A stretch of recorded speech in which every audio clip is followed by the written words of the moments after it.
Hasan cuts off 9/11 survivor who tries to confront him.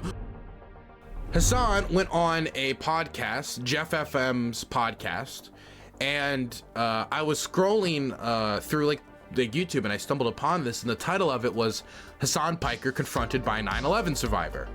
And I, double taked and was like, what?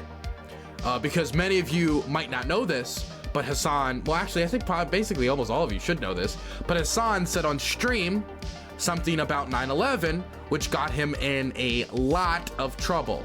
This clip right here. This is so insane. America deserved 9/11, dude. Fuck it, I'm saying it. We're there to partner with them. We're not there doing our own thing. We're there partnering and training in a video game, equipping and enhancing their capabilities. So that's part of what we're doing. And the other part is just knowledge. We want to know what's happening. Like we fucking totally brought it on ourselves, dude. Holy shit. We did. We fucking did in a video game. So what he was doing here is he was responding to Representative Dan Crenshaw here. Basically, he disagreed with Representative Dan Crenshaw's statement that like the reason that 9/11 happened, he gave his own explanation, which Hasan disagreed with, and he basically was trying to say, at least this is what he said after the fact, after all the backlash, what he said was that what I meant was that Dan Crenshaw's reason for why 9/11 happened was wrong, in that this was basically a backlash for our actions in the Middle East, whether it was supporting Israel or Saudi Arabia and all this stuff. So he was saying that it was blowback for America's actions, and therefore the nation of America deserved it. But the way he said it was so hyperbolic, because he said that America deserved it. It makes it sound like the 3,000 people deserve to die, that we deserve to watch the buildings crumble. Americans deserve to live in fear as they did after 9/11. And all of the things that America then went through, they deserved it because of America's horrible actions of the degenerate West. I'm adding a few words here, but the evil actions of America, they deserved it. That's what it came off as because of the way he talked about it, right? Now, I will say that if we're being very good faith here, we can listen and we can try to accept his explanation for what he meant when he said that America deserved 9/11. There's also another quote about about another one that I think they bring up in the interview, and I think they're going to talk about another quote he made about 9/11. But I do want to say here, after watching Hasan's dialogue about the Crimean bridge explosion when the Ukrainian government targeted the Crimean bridge and blew it up because it was like a vital line of transportation for Russian military equipment and tanks, artillery shells, artillery, soldiers, munitions, food for soldiers, all this stuff. He said that that was wrong, and it was the targeting of civilian infrastructure, that it was wrong, that that was bad. And so it's really weird to see like so much passion to be like, oh, America deserved 9/11. He's willing to get so hyperbolic and be like, this thing that killed 3,000 innocent people, and like go so hard on this. But then when it comes to Ukraine attacking a 100% legitimate military target because it's being used to transport military means, no war scholar in the world or historian is going to tell you that the Crimean bridge was not a legitimate military target. Now it's like, okay, let's diet down, let's reel in the hyperbole, and and instead of saying, Russia deserved this, that was blowback, this is blowback for their actions, it's like, no, this is wrong, even though that was a legitimate military target, and the Twin Towers were not legitimate military targets, they were civilian targets, and that's why the vast majority of people died on 9/11 were civilians and first responders, right? So I can go into the specifics about like where's, it feels like we're not having like when it comes to America, you're going to have the standard, but when it comes to Ukraine, a nation literally being invaded, there's like a different standard being applied.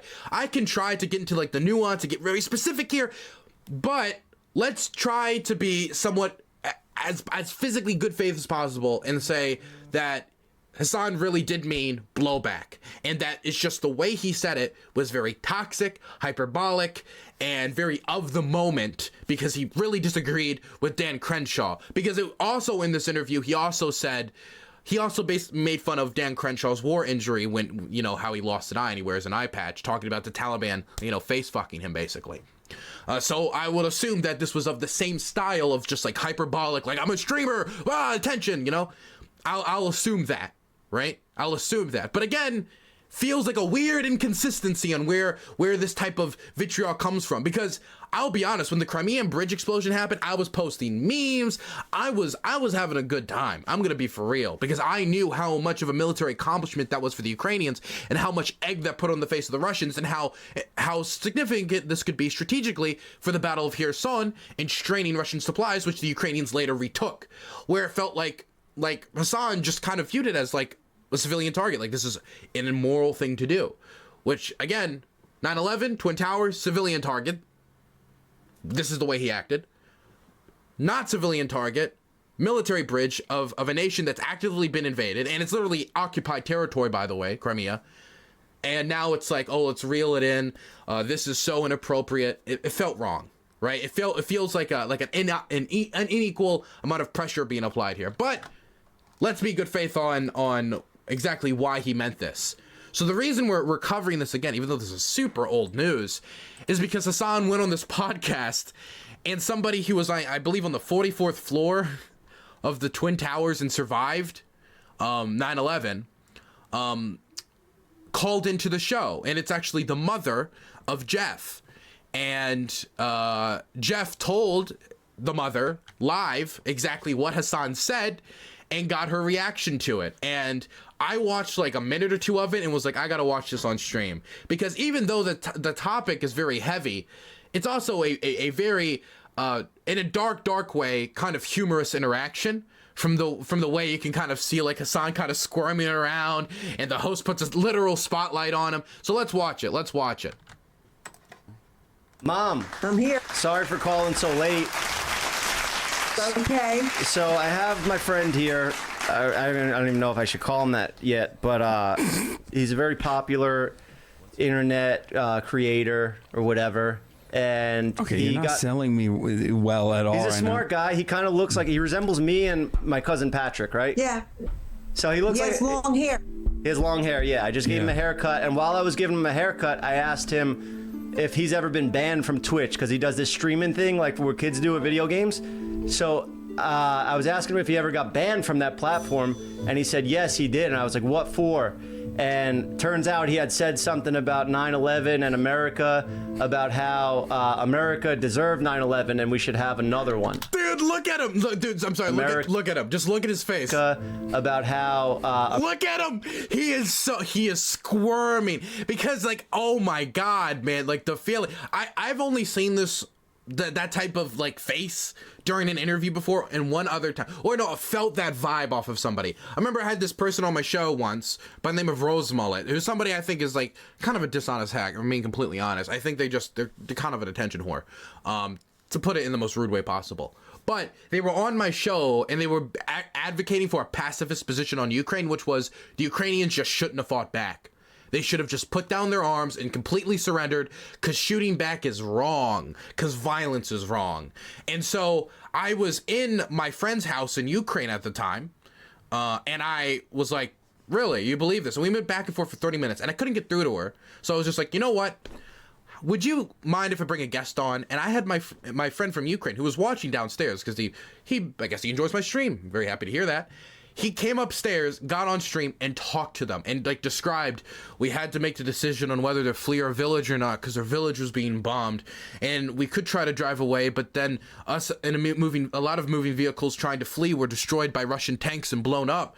A lot of civilians in the area were killed and mowed down, and so, you know, a few of our family members decided to flee, but I decided to stay because I was worried about the safety of my family. And they were literally at that tree line over there, and he was like describing in detail, and like every time he would stop, I would feel in her voice like the pain as she tried to like, well, still, you shouldn't fight, because talking to the actual people affected by the tragedy, and it is a tragedy, of the Russian invasion, it really, I think, kind of shook her up a bit and really set her off of her game, and maybe made her realize deeply, even if she didn't want to, like deeply personally, even if she wouldn't say that outwardly, the pain of saying something like you shouldn't be able to fight back against a nation literally meant who's fighting a war of annihilation of Ukrainian cultural identity, as they're launching like the biggest art heist since World War II of 15,000 cultural artifacts, tearing down statues,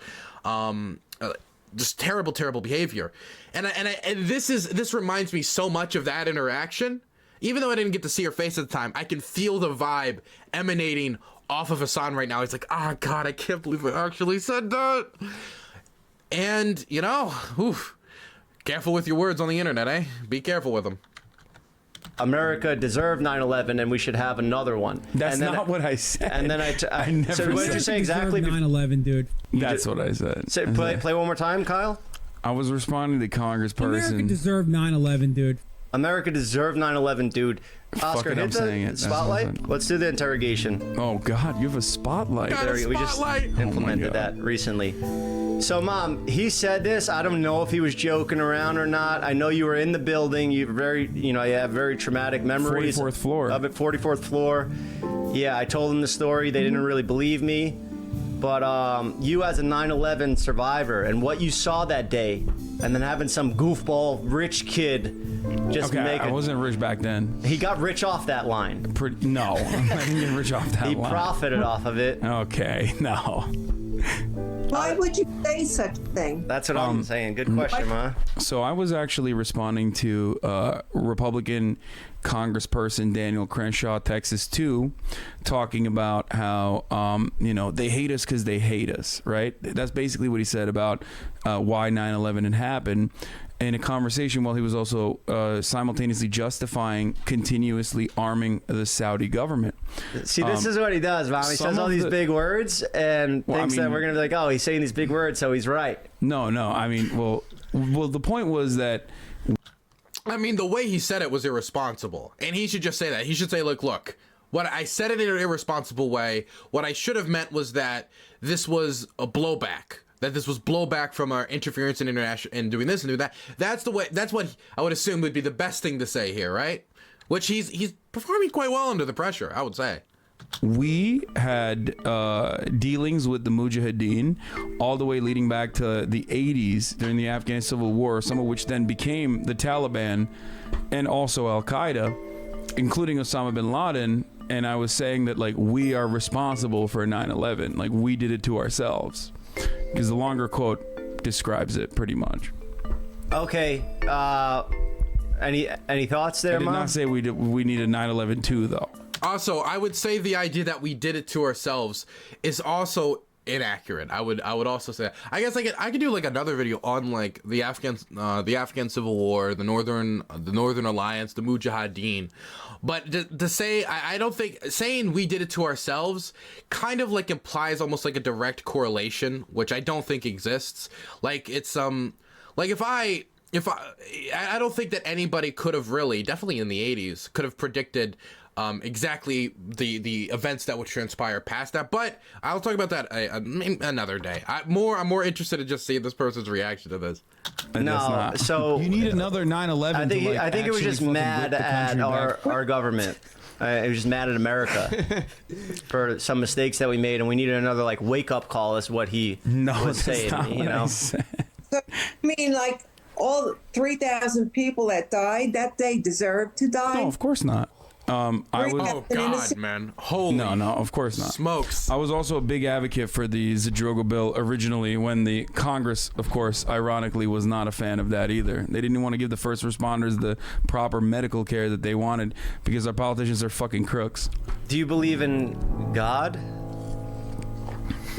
I'm agnostic. I'm Muslim. I'm Muslim. Mom, 2 strikes. I'm Muslim, but like I'm not very religious. Yeah. No, yeah. Okay. Well, Mom, it's all right if you think that he should be striked down to hell and the bottom of this cancel list. Yeah, then say the word and we will honor it. You know, should he stay canceled? I think we need to help him out. First of all, just help him out. Just the fact that you said we need another. No, I never said that. She's not letting this slide. No, you can drop all those made-up words that you did. No, that was Jeff's additional sauce you need there. Another 9/11 to like. Wait, why are you cutting the rest of the quote? You need another 9/11 to like actually fucking whip the country back. that was in respect to America using it for recruitment.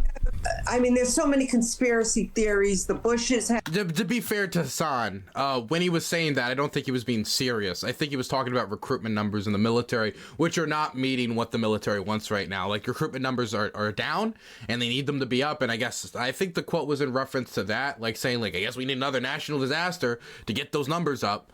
It was, again, hyperbolic, but like in a joking I felt was more in a joking manner, where the original thing when he said we deserve 9/11 was more of a serious point. Even a very hyperbolic way he said it, very irresponsible way he said it, quite frankly offensive way that he said it, but it was an actual point.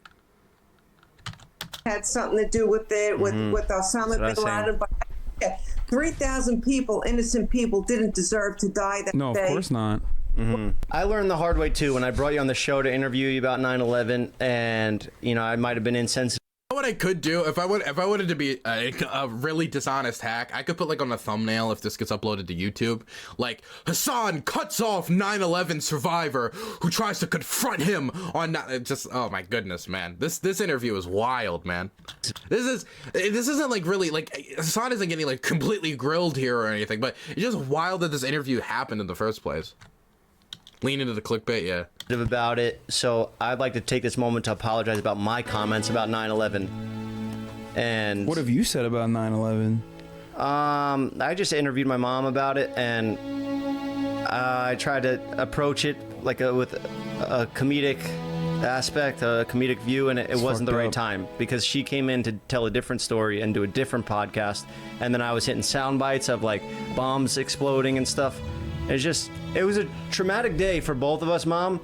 I had to see all the smoke in the sky and know you went to work there that day, and I didn't know if you were going to come home, and I was crying, and I'll never forget it. But I think we need to make jokes to help deal with trauma. That's how I cope. I'm sorry if that's, you know what? Crucify me. That's how I cope with comedy. And he was making a statement about it. He was trying to be funny about it. Okay, but you're making it seem like I was like pro 9/11. I'm not. He's not pro 9/11, Mom. I'm not pro. I'm very much anti 9/11. So my point was that we have armed and continue to arm the same people that did 9/11, including the Saudi government. Oh God! Now, okay. I'm sorry, but when people say, because this is kind of disingenuous, I'm going to be for real, and I'm kind of sick of hearing this.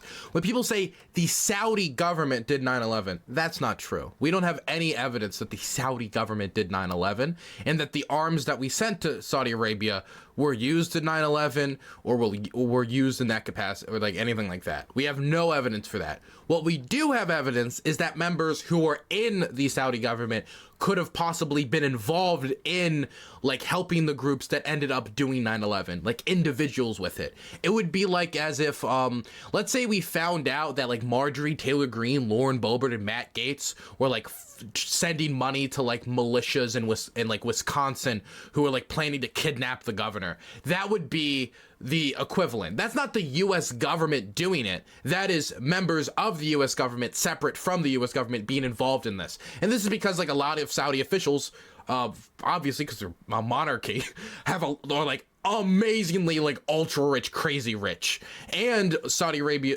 has a deep tie to like, I'm gonna be honest, when it comes to a lot of their leadership, like a lot of hardcore extremists.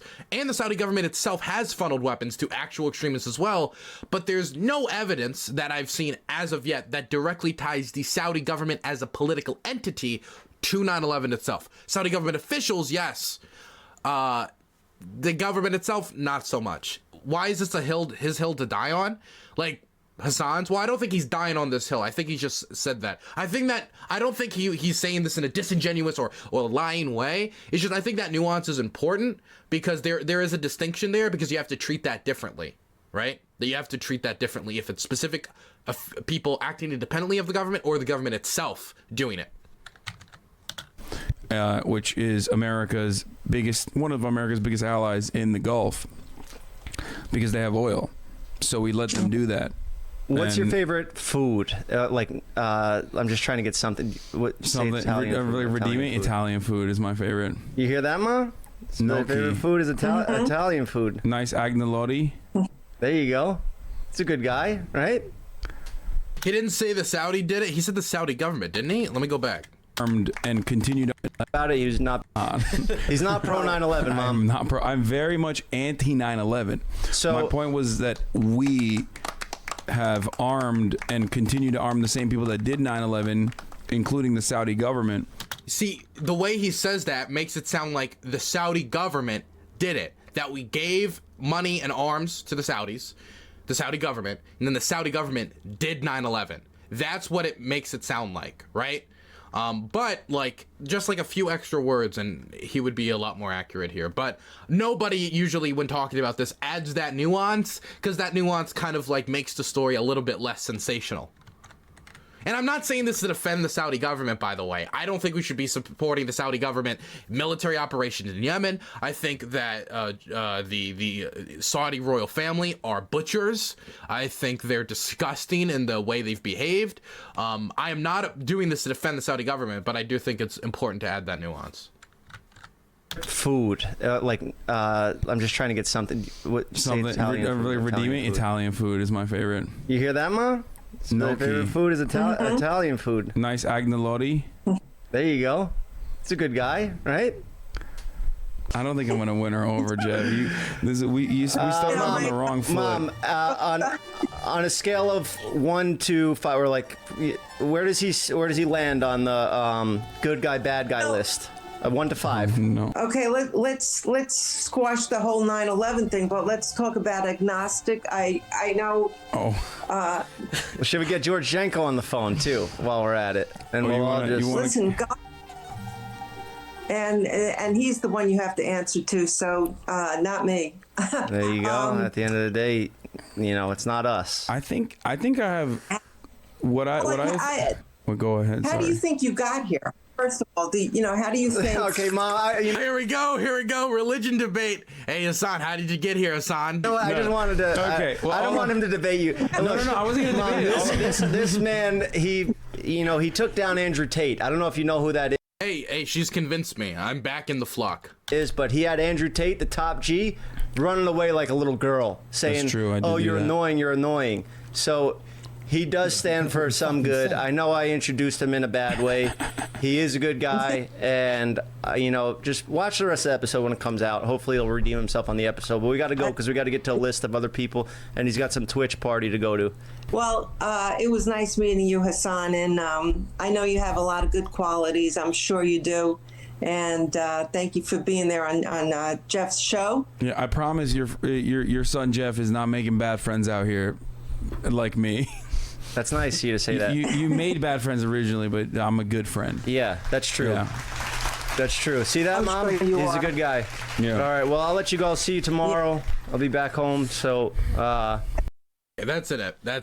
I thought it was a pretty weird and wild segment, and so I wanted to make sure I got to watch it with you guys, man. Pretty crazy stuff, man. That stuff's gonna follow him for the rest of his career. He'll never get away from that, man. As long as he's working in the United States and is like working in the Anglo-speaking, like English-speaking world and media, he's never gonna get away from it. He's gonna be running away from that for his entire life. Man.